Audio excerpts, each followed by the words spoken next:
को नमस्कार। भारत के इतिहास में भ्रष्टाचार का कीर्तिमान बनाने वाली भारतीय जनता पार्टी, जिसके नाम पर एक नहीं अनेकों भ्रष्टाचार के मामले दर्ज हैं, जिसका राष्ट्रीय अध्यक्ष रक्षा सौदे में कैमरे पर दलाली लेते हुए पकड़ा गया हो, आज वो पार्टी एक के बाद दूसरे, दूसरे के बाद तीसरे, तीसरे के बाद चौथे तमाम मनगढ़ंत और फर्जी मामले दिल्ली सरकार के खिलाफ बना रही। और अभी जो मौजूदा मामला निकलकर सामने आया है, एक्साइज पॉलिसी में सीबीआई से जांच कराने का, मैं साफ तौर पे कहना चाहता हूं, अरविंद केजरीवाल के मॉडल से, शिक्षा के मॉडल से, बिजली के मॉडल से, पानी के मॉडल से, स्वास्थ्य के मॉडल से, दिल्ली के मॉडल से, बुजुर्गों की तीर्थ यात्रा के मॉडल से, माताओं बहनों को बस की फ्री यात्रा के मॉडल से डर के और भयभीत होकर एक के बाद दूसरा मामला केजरीवाल सरकार के खिलाफ नरेंद्र मोदी जी लगा रहे हैं। मोदी जी को रात के सपने में भी केजरीवाल आते हैं। मोदी जी को केजरीवाल के मॉडल से डर लगता है, केजरीवाल से डर लगता है, क्योंकि बहुत तेजी के साथ पूरे देश में अरविंद केजरीवाल और आम आदमी पार्टी की लोकप्रियता बढ़ रही है। पंजाब की जीत के बाद गुजरात, हिमाचल, दूसरे राज्यों में, मध्य प्रदेश तक में आम आदमी पार्टी की लोकप्रियता बढ़ रही है। और इससे घबराकर वो कभी सीबीआई, कभी ईडी, कभी दिल्ली पुलिस, इन तमाम हथियारों का इस्तेमाल करके आम आदमी पार्टी को रोकना चाहते हैं। लेकिन मैं भारतीय जनता पार्टी से कहना चाहता हूं, मैं नरेंद्र मोदी जी से बहुत साफ शब्दों में कहना चाहता हूं, हम सावरकर को मानने वाले नहीं हैं। हम सावरकर की तरह अंग्रेजों से माफी मांगने वाले लोग नहीं हैं।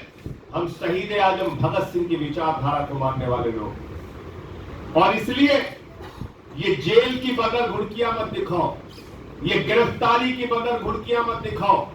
आपने जितने मामले अब तक दिल्ली की सरकार के खिलाफ और हमारे विधायकों के खिलाफ किए हैं, सारे के सारे मामले बेबुनियाद, फर्जी और मनगढ़ंत हैं। 42 विधायकों को उठा के जेल में डाला, कोर्ट से उनको बरी कर दिया गया, दिल्ली पुलिस को लताड़ लगी, एफआईआर लिखाने वालों को लताड़ लगी। हमारे मुख्यमंत्री पे सीबीआई का छापा मारा, आज तक कुछ नहीं निकला। हमारे उप मुख्यमंत्री पे सीबीआई का छापा मारा, कुछ नहीं निकला। हमारे कैलाश गहलोत पे ईडी का छापा मारा, इनकम टैक्स का छापा मारा, कुछ नहीं निकला। सत्येंद्र जैन को 2 महीने से जेल में रखा हुआ है ईडी ने।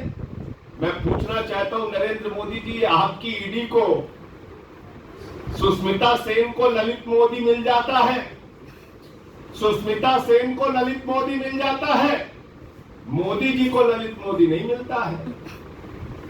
मोदी जी को मेहुल चौकसी नहीं मिलता, मोदी जी को नीरव मोदी नहीं मिलता। मोदी जी को चश्मा पहन के विजय माल्या 10,000 करोड़ लूट कर चिढ़ाता है, वो नहीं दिखता।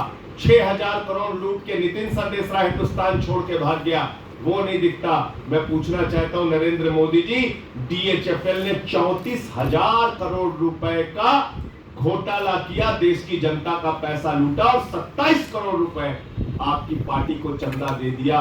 ना उसको ईडी पकड़ रही है, ना सीबीआई पकड़ रही है, कोई कार्रवाई नहीं है। 11 लाख करोड़ रुपए आपने अपने चंद पूंजीपति मित्रों का माफ कर दिया, उस पर ना ईडी कार्रवाई करती है, ना सीबीआई कार्रवाई करती है।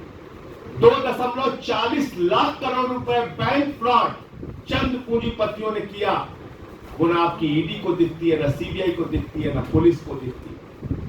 आपकी ईडी और सीबीआई को कौन दिखता है? मनीष सिसोदिया, जिन्होंने दिल्ली के 18 लाख बच्चों को ऐसी शिक्षा दी जिसकी चर्चा आज पूरी दुनिया में हो रही है, जिसके मॉडल को देखने के लिए, केजरीवाल मॉडल को देखने के लिए, स्कूल को देखने के लिए अमेरिका के राष्ट्रपति की पत्नी आती है, नॉर्वे के पूर्व प्रधानमंत्री आती है, संयुक्त राष्ट्र संघ के पूर्व महासचिव आते हैं, कई राज्यों के मुख्यमंत्री आते हैं। वो लोग आपको भ्रष्टाचारी दिख रहे हैं, उन पे आप कार्रवाई करने के लिए, गला दबाने के लिए तैयार हैं। जिस एक्साइज पॉलिसी में भ्रष्टाचार की बात आप कर रहे हैं, शर्म आनी चाहिए भारतीय जनता पार्टी को। 1300 करोड़ रुपए का मुनाफा 4 महीने में उस एक्साइज पॉलिसी से दिल्ली सरकार को हुआ। 1300 करोड़ रुपए का फायदा। तो झूठे बेबुनियाद मनगढ़ंत केस बना के कॉमेडी करना है भाजपाइयों को तो करो, और एक हास्यास्पद तर्क और भाजपाई देते। अरे कहते भाई क्या दिक्कत है आपको, अगर कोई गलती नहीं किया है तो जांच कराना, इसमें परेशानी क्या है। यह अजीब बात है, यह अजीब हास्यास्पद तर्क है। जिन लोगों ने देश को लूटा, वो ललित मोदी आपको चिढ़ाता है फोटो डाल के, उस पर आप कार्रवाई नहीं करते।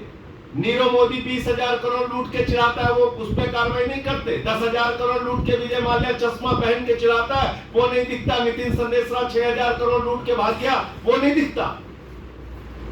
केजरीवाल मॉडल पे, मनीष सिसोदिया पे, सत्येंद्र जैन पे कार्रवाई करते हो फर्जी मनगढ़ंत, और कहते हो भाई जांच करा लो, इसमें क्या दिक्कत है। कल को नरेंद्र मोदी जी पे 3 हत्या का मुकदमा दर्ज करा दे कोई, और कहे मोदी जी ने तो हत्या किया नहीं, ये जांच करा ले, क्या दिक्कत है। 5-6 बलात्कार का मुकदमा आदेश गुप्ता के ऊपर हो जाए, और कहने लगे बलात्कार का ही तो मुकदमा है, जांच होने दो, क्या दिक्कत है बलात्कार नहीं किया तो। ये किस प्रकार के बेबुनियाद हास्यास्पद बेसिर पैर के तर्क देते हैं। अरे जब तुमने 42 विधायकों को गिरफ्तार किया, झूठे साबित हो गए, कहीं कुछ नहीं निकला। जब तुमने हमारे मुख्यमंत्री पे सीबीआई का छापा मारा, उप मुख्यमंत्री पे सीबीआई का छापा मारा, कहीं कुछ नहीं निकला। तो तुमको लगता है इस बदर मुर्गियों से, इस प्रकार की कार्रवाइयों से हम लोग डर के घर में चुपचाप बैठ जाएंगे। पूरे देश के सामने भारतीय जनता पार्टी को बेनकाब करेंगे। और आज भारतीय जनता पार्टी चंद पूंजीपतियों की दलाल पार्टी बन गई है, उनके लिए काम कर रही है, देश को लूटने का काम कर रही है, महंगाई बढ़ाने का काम कर रही है। इस मुद्दे पर हमारी लड़ाई है। बाकी तुम्हें जो करना है, कार्रवाई करना है करो। तो मुझे सिर्फ यही कहना था कि जिस पॉलिसी को लेकर भाजपाई सवाल उठा रहे, उस पॉलिसी से 1300 करोड़ रुपए का फायदा दिल्ली सरकार को हुआ, और इसलिए मनगढ़ंत बेबुनियाद कार्रवाई करके मनीष सिसोदिया पे कार्रवाई करने की जो आप तैयारी कर रहे हो, ये तुम्हारा सच पूरा देश जानता है कि तुम केजरीवाल मॉडल से डरे हुए हो, केजरीवाल से डरे हुए हो, और आम आदमी पार्टी की बढ़ती लोकप्रियता से डरे हुए हो। लेकिन हमारा कार्रवाई रुकेगा नहीं, लगातार बढ़ता रहेगा। तुम्हारी कार्रवाइयों से हम और मजबूत होंगे।